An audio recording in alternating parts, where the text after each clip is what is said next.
the guide point. Now I am going to discuss about geotechnical engineering. That is the fundamental part of soil mechanics. In geotechnical engineering, soil are considered as three-phase material that is the composed of rock or mineral, air and water. The voids in a soil, that is the space between mineral particles, contain water and air.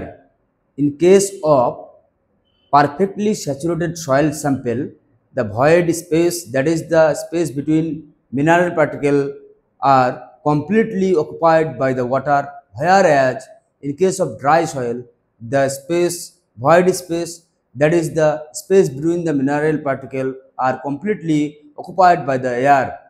But in case of partially saturated sample, the void space, that is the space between the rock or mineral particles, are partially occupied by the water and partially air. এখন আমি সয়েলের phase diagram নিয়ে যদি discussion করি তাহলে তোমরা সহজেই বুঝে যাবে অ্যাকচুয়ালি পারফেক্টলি স্যাচুরেটেড সয়েল কি, ড্রাই সয়েলটা কি, আর ফুললি স্যাচুরেটেড সয়েল স্যাম্পলটাই বা কি। ঠিক আছে, চলো দেখে নেওয়া যাক সয়েলের প্রকারভেদগুলো।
দেখো তোমরা যদি বোর্ডের দিকে লক্ষ্য রাখো তাহলে দেখতে পাবে এখানে একটা সয়েল স্যাম্পলকে ফেজার ডায়াগ্রামের সাহায্যে রিপ্রেজেন্ট করা হয়েছে, যেখানে সয়েলের মধ্যে তিনটে পার্ট আলাদা করে দেখানো হয়েছে। এক নম্বর সলিড। সলিড বলতে যেটা আমরা জানি রক অথবা মিনারেল পার্টিকেল, এবং তার উপরেই রয়েছে কিছুটা ওয়াটার, এবং সব শেষে মানে সবার উপরে যেটা রয়েছে সেটা হলো এয়ার। ঠিক আছে, এটা যেহেতু তিনটে কন্টেন্টই রয়েছে তাই এটা পারফেক্টলি স্যাচুরেটেড সয়েল স্যাম্পল, কারণ এখানে যে ভয়েড স্পেস মানে volume of air plus volume of water, void space volume of air plus volume of water, এটা টোটালটা এয়ার অথবা ওয়াটার দ্বারা অকুপাইড হয়নি, কিছুটা এয়ার এবং কিছুটা ওয়াটার দ্বারা অকুপাই হয়েছে, তাই এই সয়েলটাকে বলা হচ্ছে পার্শিয়ালি স্যাচুরেটেড সয়েল স্যাম্পল। আর এই দ্বিতীয় নম্বর ডায়াগ্রামে কি দেখানো হয়েছে সলিড। সলিডের মধ্যে মধ্যে দেখো তোমরা লক্ষ্য রাখলে দেখতে পাবে যে এখানে অসংখ্য ভয়েড স্পেস রয়েছে। মূলত এই ভয়েড স্পেসটা, that is the space between the rock or mineral particle generally occupied by the air and water. এটা হলো পার্শিয়ালি স্যাচুরেটেড সয়েল স্যাম্পলের কমপ্লিট ডায়াগ্রাম। এবার আমি আসছি ফুললি স্যাচুরেটেড সয়েল স্যাম্পলের ফেজার ডায়াগ্রাম নিয়ে।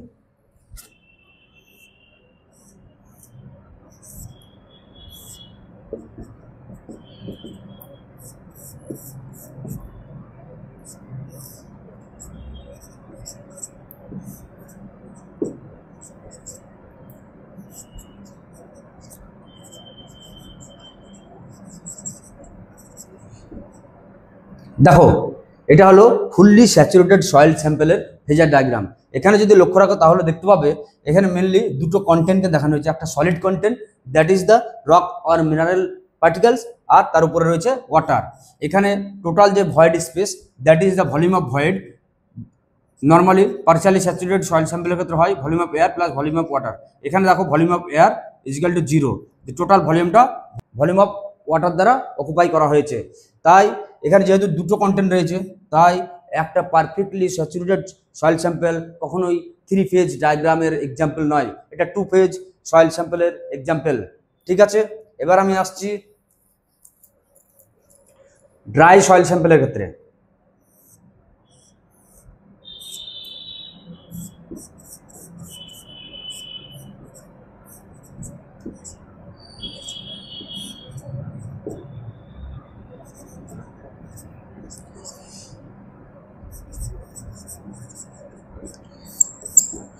দেখো এখানে যদি অবজার্ভ করো তাহলে দেখতে পাবে কি এখানে সয়েল স্যাম্পলটাতে দুটো কন্টেন্ট রয়েছে, এক নম্বর volume of solid and second নম্বর ভলিউম অফ এয়ার। তার মানে এখানে টোটাল যে void space, volume of void টোটালটা এয়ার দ্বারা অকুপাই করেছে, এখানে কোনো রকম ভলিউম অফ ওয়াটার নেই। তাই ড্রাই সয়েলও একটা 2 ফেজ সয়েল সিস্টেমের এক্সাম্পল। ঠিক আছে, এবার আমি আসবো volume relation of soil, volume relation of সয়েলের উপর ডিসকাশন নিয়ে। 1 নম্বর এখানে যেটা রয়েছে প্রথমেই যেটাকে বলা হয় ভয়েড রেশিও। এখানকার প্রত্যেকটা টার্ম কিন্তু খুব ইম্পর্টেন্ট। ঠিক আছে, এখান থেকে বেশিরভাগ কম্পিটিটিভ এক্সামের ক্ষেত্রে এই কোশ্চেন আসে, তাই এখানে প্রত্যেকটা ডেফিনেশন এবং তার লিমিটেশনটা খুব ভালোভাবে বোঝার চেষ্টা করবে। ভয়েড রেশিওকে নর্মালি স্মল লেটার ই দিয়ে প্রকাশ করা হয়, যার ডেফিনেশন হলো volume of voids to the volume of solid. ঠিক আছে, কি বললাম, volume of void to the volume of solid. যে কোনো একটা সয়েল স্যাম্পল নিলে সেই সয়েল স্যাম্পলটার মধ্যে যতটা ভলিউমের ভয়েড থাকবে সেই ভলিউমটা যদি উপরে দিই এবং নিচে যদি ভলিউম অফ সলিডটাকে রাখি তাদের যে রেশিও সেটাকে বলা হয় ভয়েড রেশিও। এটার মান 0 চেয়ে বেশি যে কোনো ভ্যালু হতে পারে। তার এক্সপ্লেনেশনটা আমি বলছি, খুব মন দিয়ে শোনো। দেখো এমন কোনো সয়েল স্যাম্পল পৃথিবীতে রয়েছে যেখানে কোনো রকম ভয়েডস থাকে না? এরকম সয়েল স্যাম্পল এই বাস্তব পৃথিবীতে নেই। তাই যেহেতু যে কোনো সয়েল স্যাম্পলের মধ্যে ভলিউম অফ ভয়েডস 0 হতে পারে না, তাই ভয়েড রেশিওর মানও কখনো 0 হতে পারে না। এটা একদম নিট এবং ক্লিয়ার। ভলিউম অফ ভয়েডস যদি 0 হতো তাহলে এই রেশিওটাও 0 হতো। যেহেতু ভলিউম অফ ভয়েডস কোনো সয়েল স্যাম্পলের মধ্যেই 0 থাকে না, তাই ভয়েড রেশিওর মান কখনোই 0 হতে পারে না। 0-র চেয়ে ভ্যালু যে কোনো 0-র চেয়ে বেশি যে কোনো ভ্যালু হতে পারে। এবার আমার একটা কোশ্চেন এখানে মনে হতে পারে, ভয়েড রেশিওর মান কি 100%-এর বেশি হতে পারে? অবশ্যই হতে পারে। যেমন একটা সয়েল স্যাম্পলের যদি এক্সাম্পল আমি নেই, দেখা গেল এই সয়েল স্যাম্পলটাতে সলিড রয়েছে খুবই অল্প পরিমাণ, কিন্তু ভয়েড স্পেসটা বেশি রয়েছে, তাহলে কি হবে?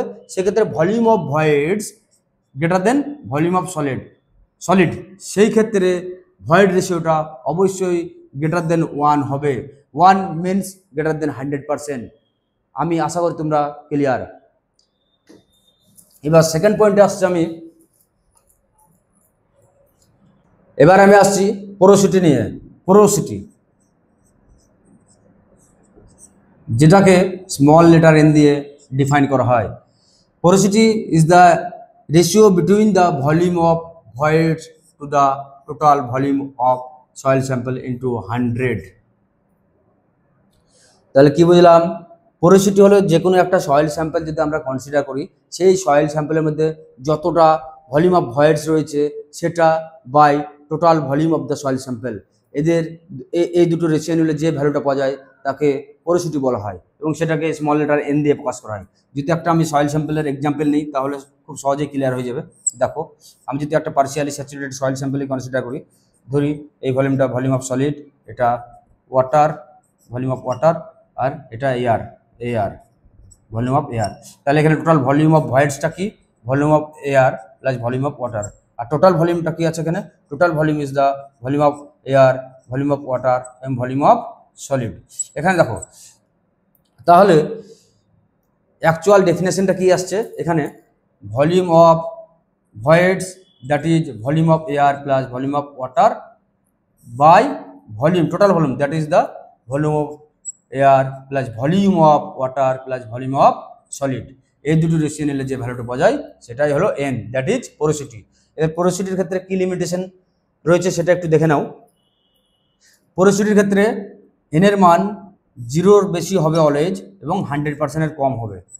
কারণ কি দেখো, এরকম কোনো সয়েল স্যাম্পল এই বাস্তব পৃথিবীতে সম্ভব নয় যেখানে ভলিউম অফ ভয়েডসটা 0 রয়েছে, ঠিক আছে? তাই এখানে নিশ্চিতভাবে বলতে পারি volume of voids not equal to 0 for a soil sample. তার জন্যই এনের মানটা কখনো 0 সম্ভব নয়। তাই এখান থেকে আমি ক্লিয়ার হয়ে গেলাম এনের মান 0-র থেকে বেশি হবে। এবার এখানে আমার আরেকটা কোশ্চেন আসছে, এনের মান কি 100% হতে পারে? উত্তর হলো না। কারণ কি 100% কথাটার অর্থ কি? Volume of voids is equal to total volume. কোনো একটা সয়েল স্যাম্পলের ক্ষেত্রে যদি volume of voids is equal to total volume হয়ে যায়, সেই কথাটার অর্থ কি?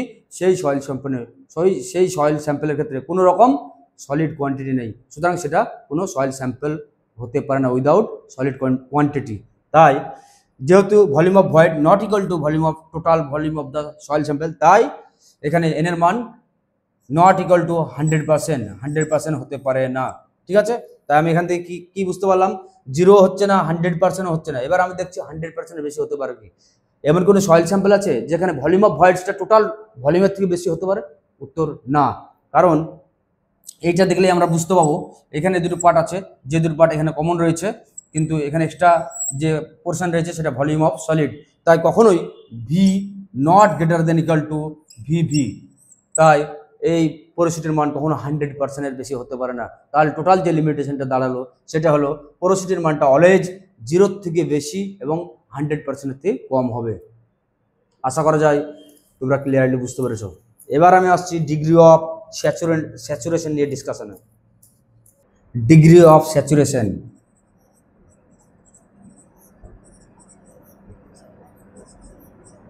যেটাকে স্মল লেটার এস দিয়ে ডিফাইন করা হয়, volume of water to the volume of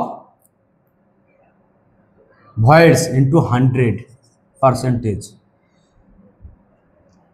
তাহলে কি বুঝলাম? যে কোনো একটা সয়েল স্যাম্পল যদি আমরা কনসিডার করি, সেই সয়েল স্যাম্পলে যতটা ভলিউম অফ ভয়েডস মিনস কি? যদি পার্শিয়ালি স্যাচুরেটেড সয়েল স্যাম্পল নেই সেক্ষেত্রে ভয়েডস কি দ্বারা অকুপাই হয়? Volume of air plus volume of water. তো এই সয়েলের ক্ষেত্রে volume of voids is equal to volume of air plus volume of water. তাহলে এই ক্ষেত্রে ডেফিনেশনটা কি হবে? Volume of water to the volume of air plus volume of water. এটা পার্শিয়ালি স্যাচুরেটেড সয়েল স্যাম্পলের ক্ষেত্রে ডিগ্রি অফ স্যাচুরেশনের ডেফিনেশন, ঠিক আছে? এবার আমি আসবো limitation of degree of saturation এর যে ভ্যালু, তারপর কি লিমিটেশন রয়েছে সেটা নিয়ে ডিসকাশনে।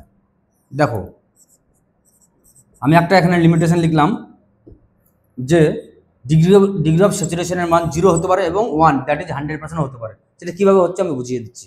1 নম্বর, যেহেতু আমরা ভলিউম অফ ওয়াটার উপরে ফিক্স আর নিচে volume of air plus volume of water, এবার আমি যদি এখানে fully saturated soil sample consider করি তাহলে সেক্ষেত্রে কি হয়? Volume of voids is equal to volume of water হয়ে যাবে। কারণ in case of fully saturated soil sample volume of এয়ারটা 0 হয়, সেক্ষেত্রে এই মানটা 1 অর 100% হচ্ছে।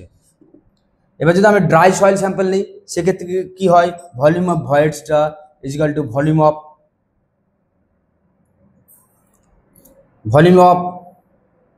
Air plus volume of water. এক্ষেত্রে যেহেতু volume of water is equal to 0, তাই এই ভ্যালুটাও 0 হয়ে যাচ্ছে। তাই ড্রাই সয়েলের ক্ষেত্রে কি হচ্ছে? ডিগ্রি অফ স্যাচুরেশনের মানটা 0 প্রুভ হয়ে গেল, ঠিক আছে? এবার আমি কি প্রুভ করলাম? ডিগ্রি অফ স্যাচুরেশনের মান 0 হচ্ছে এবং 1ও হচ্ছে, ঠিক আছে? এবার আমি আসছি ডিগ্রি অফ স্যাচুরেশনের মান 100-এর বেশি অসম্ভব কিনা সেটা নিয়ে ডিসকাশনে। দেখো ডিগ্রি অফ স্যাচুরেশনের মান কখনোই 100-এর চেয়ে বেশি অসম্ভব নয়। কারণ কি?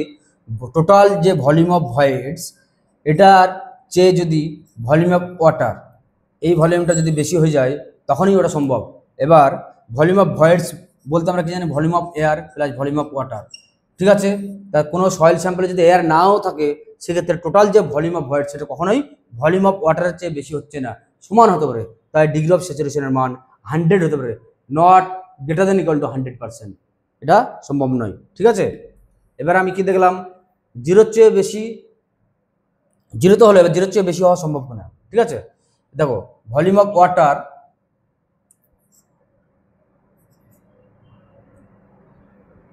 বাই ভলিউম অফ ভয়েডস, যে কোনো সয়েল স্যাম্পলের ক্ষেত্রে কি হবে, ভলিউম অফ ওয়াটার যদি জিরো না থাকে যে কোনো একটা ভ্যালু হতে পারে। ঠিক আছে, সেই সব সয়েলের ক্ষেত্রে কি হবে, এই এসের মানটা নট ইকুয়াল টু 0, 0.1, 0.2, 0.3 যে কোনো ভ্যালু হতে পারে, সেটাও প্রুফ। তাই এখানে যে লিমিটেশনটা আমি লিখেছি, ডিগ্রি অফ স্যাচুরেশনের মান গ্রেটার দেন ইকুয়াল টু 0 এবং লেস দেন ইকুয়াল টু 1 এর মধ্যেই থাকবে। ঠিক আছে,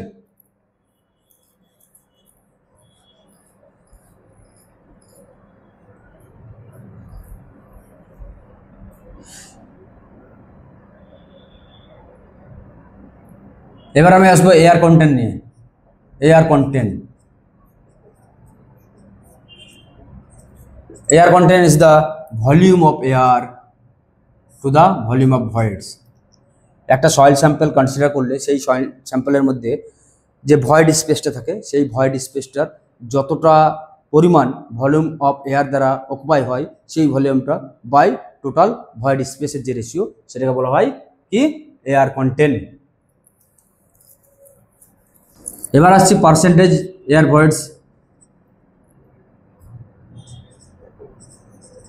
ডিসকাশনে। Percentage air voids equal to volume of air to the total volume into 100। তার মানে যে কোনো একটা সয়েল স্যাম্পল নিলে সেই সয়েল স্যাম্পলের টোটাল যে ভলিউম, সেই ভলিউমের রেসপেক্টে কতটা এয়ার থাকছে সেটার যে রেশিও সেটাই পার্সেন্টেজ এয়ার রেশিও। এবার আমি দেখাচ্ছি পার্সেন্টেজ এয়ার ভয়েডসের সঙ্গে এয়ার কন্টেন্টের যে রিলেশন, সেটা পার্সেন্টেজ এয়ার ভয়েডস যেটা NA দ্বারা প্রকাশ করা হয়, NA is equal two N into AC। এটা পার্সেন্টেজ এয়ার ভয়েডসের সঙ্গে এয়ার কন্টেন্টের রিলেশনশিপ। এবার আমি দেখাচ্ছি the relation between the